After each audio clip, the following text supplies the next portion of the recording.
Traders point அன்பர்களுக்கு சிறப்பு வணக்கம். நம்ம டிஸ்க்ளைமர் எடுத்துக்கிறோம். நம்ம செபி ரிஜிஸ்டர் அட்வைசரோ ஆர்ஐவோ கிடையாது. நம்ம இங்கே பேசக்கூடியது எல்லாமே தகவலாக மாத்திரமே பார்க்கப்படணும். இது யாருக்கும் முதலீடு சம்பந்தமாகவோ பங்குகளை வாங்கவோ விற்கவோ நம்ம எந்த ஆலோசனையும் கொடுக்கப்படலை. எல்லா தொழிலையும் ரிஸ்க் இருக்கும். ரிஸ்க்கை புரிஞ்சுட்டு எச்சரிக்கையோட தொழில் செய்யும்போது எல்லாமே நல்லா இருக்கும். நம்மளை ஆதரிக்கிற அனைத்து நல்ல உள்ளங்களுக்கும் நன்றி. வளமுடன் வாழ்க. நண்பர்களே, நம்ம நிஃப்டி நெக்ஸ்ட் 50ல் வந்து ரிசல்ட் பப்ளிஷ் ஆன கம்பெனிஸ் பார்த்துட்டு வரோம்.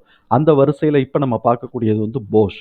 இவங்க வந்து ட்ரெண்ட் லைன் கிளாசிஃபிகேஷன் பிரகாரம் எக்ஸ்பென்சிவ் ஸ்டாராக தான் இருக்கிறாங்க. இப்போ இவன் கரண்ட்டாக ப்ரைஸ் ட்ரேட் ஆகிட்டு இருக்கிறது 30,600 ட்ரேட் ஆகிட்டு இருக்கிறான். டியூரபிலிட்டி ஸ்கோர் வந்து 75 இருக்குது. இது ஹைலி ஃபினான்ஷியல் ஸ்ட்ரென்த்தான ஸ்கோர். வேல்யூஷன் ஸ்கோர் 28.8 இருக்குது. இது எக்ஸ்பென்சிவ் வேல்யூவேஷன் இல்லாட்டி ஓவர் வேல்யூஷன் சொல்லலாம். மொமெண்டம் ஸ்கோர் 64.5 இருக்கிறதுனால மாடரேட்லி புல்லிஷாக தான் இன்னமும் இது இருக்குது. அனாலிசிஸ்ட் வந்து ப்ரைஸ் டார்கெட் 28,741 இருக்குது. அவன் கொடுத்துட்டு போகிறான். நம்ம வந்து நமக்கு என்ன வந்திருக்குங்கிறதையும் நம்ம சேர்த்து பார்த்துருவோம்.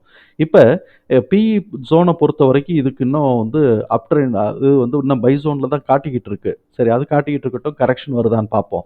இப்போ இவங்களோட ஃபினான்ஷியல் கீ மெட்ரிக்ஸை பார்ப்போமே. இன்ட்ரெஸ்ட் கவரேஜ் ரேஷியோ 55.5 இருக்குது. கரண்ட் ரேஷியோ 1.9 இருக்குது. ரிட்டர்ன் ஆன் கேபிட்டல் எம்ப்ளாய்டு வந்து 19.5 இருக்குது. ஆர்ஓஇ பார்த்தோம்னாக்க 20.7 இருக்குது. டெப்ட் வந்து இந்த இடத்துல டேட்டா இல்லாததுனால டெப்ட் வந்து டெப்ட் ஃப்ரீ கம்பெனி நம்ம எடுத்துக்கலாம். ஸோ இப்போ இதெல்லாம் கம்பேர் பண்ணும்போது பார்த்தோம்னா ஹையஸ்ட் சால்வன்சி, ஹையஸ்ட் லிக்விடிட்டி, அதே மாதிரி ரிட்டர்ன் 20%க்கு மேலே எடுக்கிறாங்க. கடன் இல்லாத company. So such a strong company, நல்ல ஸ்ட்ராங் கம்பெனி, ஸ்டேபிளான கம்பெனி அப்படிங்கிறத நம்ம இந்த இடத்துலேருந்து புரிஞ்சுக்க முடியுது. அதே சமயத்தில் பிஇ பார்த்தோம்னா 36.4 இருக்குது. இது நம்மளுடைய பெஞ்ச் மார்க்கான ஹை வேல்யூவான 25க்கும் மேலே இருக்குது. அப்போ இது ஒரு ஓவர் வேல்யூஷன் தான் இந்த இபிஎஸ்க்கு அப்படின்னு நம்ம புரிஞ்சுக்கலாம். ப்ரைஸ் டு புக் வந்து 7.5 இருக்குது. ஸோ இப்போ நம்ம வந்து மேக்ஸிமம் 5 வச்சுருப்போம். அதை காட்டிலும் 2.5 கூட இருக்கிறான். அப்போ ப்ரைஸ் டு புக் வேல்யூ பொறுத்த வரைக்கும் இவன் வந்து ஓவர் வேல்யூவாக தான் போகிறான். கரெக்ஷன் வரப்போகிறானா இல்லை அப்படியே ஏற்ற போகிறானாங்கிறத நம்ம சப்சிக்வெண்ட்டாக நம்ம பார்ப்போம். 1 இயர் ஃபார்வர்டு இபிஎஸ் எஸ்டிமேஷன் வந்து 710 இருக்குது. அதே சமயத்தில் அனாலிசிஸ்ட் வந்து 9% பாசிட்டிவாக சர்ப்ரைஸ் எதிர்பார்க்குறாங்க.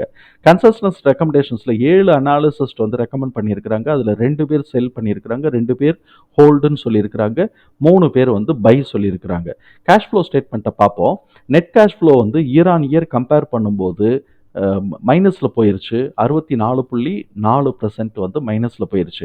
அதே சமயத்தில் ஆப்ரேட்டிங் ரெவென்யூ வந்து 3.2% இயர் ஆன் இயர் கம்பேர் பண்ணும்போது பாசிட்டிவாக இருக்குது. சரி, என்ன தான் மைனஸ் ஆகிருக்கு அப்படின்னு சொன்னாக்க, இவங்க வந்து ஃபினான்சிங் ஆக்டிவிட்டீஸில் வந்து மைனஸ் பண்ணியிருக்கிறாங்க. அதனால நெட் கேஷ் ஃப்ளோ கீழே போயிருக்குது, மைனஸில் போயிருக்கு.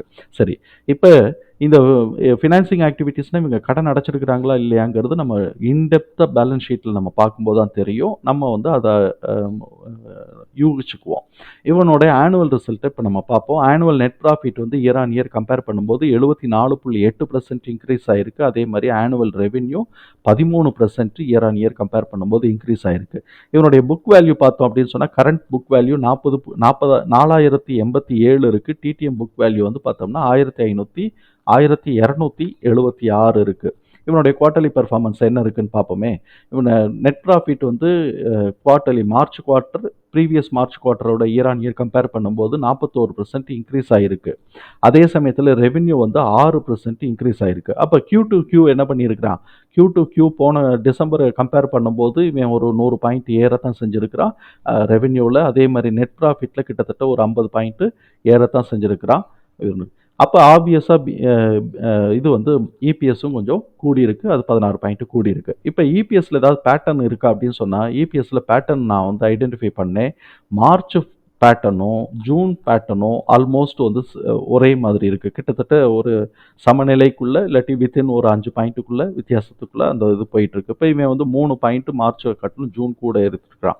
சரி, இதே மாதிரி தான் போன வருஷமும் 22லையும் பண்ணியிருக்கிறான்னா, 22ல் பாருங்கள் 119 இருந்தது, 113ன்னு அவன் வந்து இறங்கி வச்சிருக்கிறான். அது கிட்டத்தட்ட ஒரு ஃப்ளாட், ஒரு 5 பாயிண்ட் முன்ன பின்ன வச்சிருக்கிறான். அதை ஃப்ளாட்டுன்னு நம்ம கன்சிடர் பண்ணிக்குவோம்.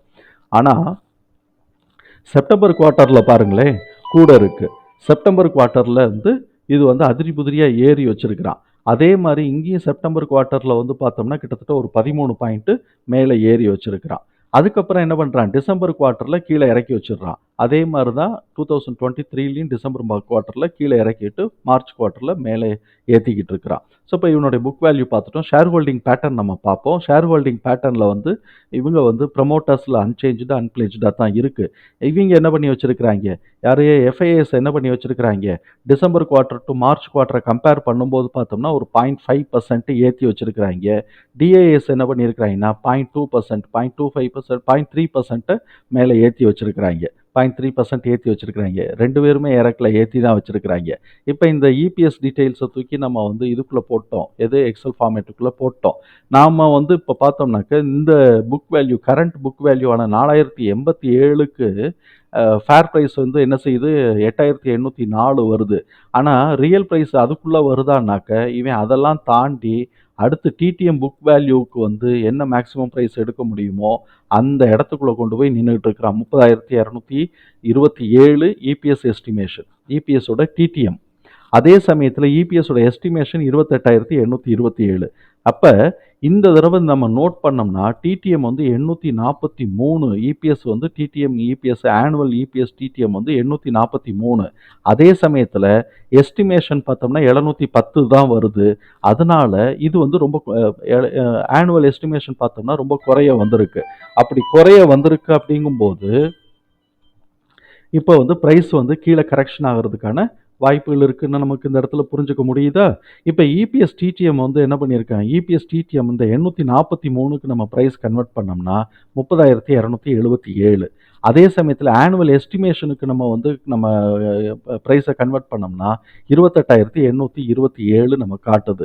இப்போ இவன் இந்த லெவல் எல்லாத்தையும் உடைச்சு வரும்போது மாத்திரம்தான் நம்ம வந்து இந்த இப்போ இருக்கக்கூடிய கரண்ட் புக் வேல்யூ லெவலுக்கே அது வரும். அதனால முதல்ல நம்ம வந்து இந்த 4 லெவல்ல நம்ம பார்த்துருவோம்.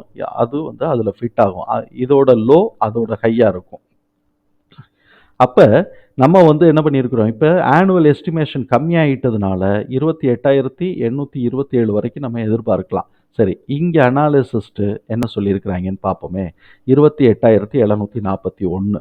அப்ப கிட்டத்தட்ட ஒரு ரூ. 80 எரர்ல நமக்கு வந்து மேட்ச் ஆகிட்டு இருக்கு. அப்ப ஃபர்ஸ்ட் நமக்கு வந்து ஒரு ஃபர்ஸ்ட் சப்போர்ட் ஒரு கரெக்ஷன் வந்துச்சுன்னா 28,827 அல்ல அவன் சொல்ற மாதிரி 747 அந்த மாதிரி வரலாம்.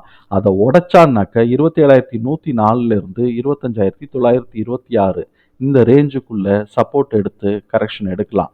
இல்ல இதையும் நான் உடைக்கிறேன்னா 23,355ல இருந்து 22,520 வரைக்கும் இந்த இடத்துல சப்போர்ட், இந்த ரேஞ்சில் சப்போர்ட் எடுக்கலாம். இல்லைனாக்க 20,383ல இருந்து 19,792 இந்த ரேஞ்சுக்குள்ள ஏதோ ஒரு சப்போர்ட் எடுக்கலாம். இதோட ரேஞ்சு தான் இதோட மேக்ஸிமமாக இருக்கும். ஸோ இப்போ இந்த ரேஞ்சுக்குள்ளே ஏதோ ஒரு இதில் இருக்கலாம். இதை தூக்கி நான் எல்லாத்தையும் தூக்கி நான் சார்ட்டில் மார்க் பண்ணிட்டேன். அதில் வந்திருக்கக்கூடிய எல்லா வேல்யூவும் நான் மார்க் பண்ணிட்டேன். இப்போ வந்து அவன் வந்து 30,227 தான் நம்மளை பொறுத்த வரைக்கும் மேக்ஸிமம் காட்டிகிட்டு இருக்கு. ஆனால் இவன் 32,362 வரைக்கும் போயிட்டு இப்போ 30,672ல் இருக்கிறான். அப்பவும் +400ல தான் ஏறி இறங்கிட்டு இருக்கிறான். இப்போ இவன் வந்து கரெக்ஷன் வந்தான்னா 28,827 அதை உடைச்சான்னா 27,104 அதையும் உடைச்சான்னா 25,960. இப்போ இந்த ரேஞ்சை உடைச்சான்னா தான் நம்ம இந்த ரேஞ்சுக்குள்ளே வரலாம். இருந்தாலும் நம்ம வந்து உஷாரா முன்ஜாக்கிரதை முத்தண்ணாவா இது எல்லாத்தையும் மார்க் பண்ணிக்குவோம். எங்கே வரானோ அந்த இடத்துல நம்ம கரெக்ஷன் எடுத்துக்கலாம். அப்போ இந்த வேல்யூ நம்ம ஆல்ரெடி சொன்ன மாதிரி தான் 23,355 டு 22,520 இங்கே சப்போர்ட் எடுக்கிறானான்னு பார்ப்போம். அதை உடைச்சான்னா 22,010லேருந்து 19,803 வரைக்கும் இங்கே இருக்கக்கூடிய ஏதோ ஒரு வேல்யூவில் சப்போர்ட் எடுக்கலாம். இதையும் உடைச்சான்னா அவன் லோ வேல்யூவுக்கு 13,206 ஒட்டி ஏதோ ஒரு இடத்துல இறங்கிறதுக்கு வாய்ப்பு இருக்கும். ஸோ இப்போ தகவல் நமக்கு வந்து பயனுள்ளதாக இருக்கும் நம்புகிறேன். தகவல் நமக்கு பயனுள்ளதாக இருந்ததுன்னா சங்கருக்கு ரொம்ப சந்தோஷம். நம்மளை ஆதரிக்கிற அனைத்து நல்ல உள்ளங்களுக்கும் நன்றி. வளமுடன் வாழ்க.